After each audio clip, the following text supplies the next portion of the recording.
Nung gabing binawi ng Panginoon ng buhay na pinahiram na sa'yo, gusto ko na rin isoli yung sa akin. Nakiusap pa ako na baka pwedeng humingi pa ng palugid. Tinuli na lang ako na para bang hindi ko alam ang sinasabi ko. Hindi niya ako sinagot.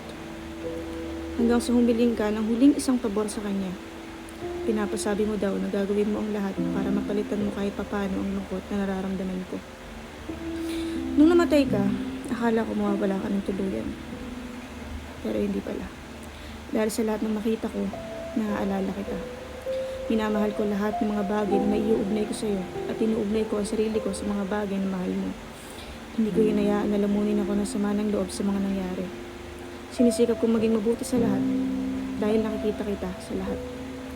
Na baka ikaw yung pusang itim na lumalabig sa binti ko nung nag-aantay ako ng masasakyan. Basta, para bang may kung anong cosmic force na nagsasabi sa akin ikaw yun at kumukonekta ka sa akin sa paraang tayong dalawa lang ang makakaalam. Kahit sa daan ko pa uwi, baka tayo yung dalawang dahon na hulog magkatabi. Ikaw yung malaki, ako yung maliit. Na baka ikaw yung ulap na hugis ng unang letra ng pangalan mo.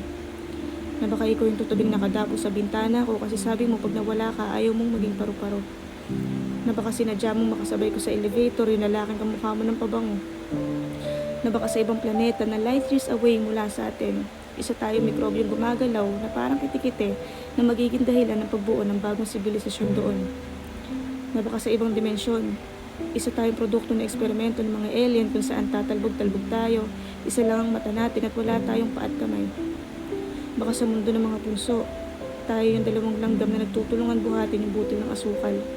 At kapag umuulan pero tirik ang araw, baka tayo yung tikbalang na kinakasal. Kapag naman nilagnat ako, baka ikaw yung sinasabi sa tawas na multong nagkakagusto sa akin. At napapangiti ako kasi hindi ka nga pala nawala. Dahil nandito ka sa akin. Kung saan isang panaginip lang ang layo mo. Mananatili kang buhay sa akin sa makasarili kong paraan at hanggat buhay ako, hindi ka mamamatay.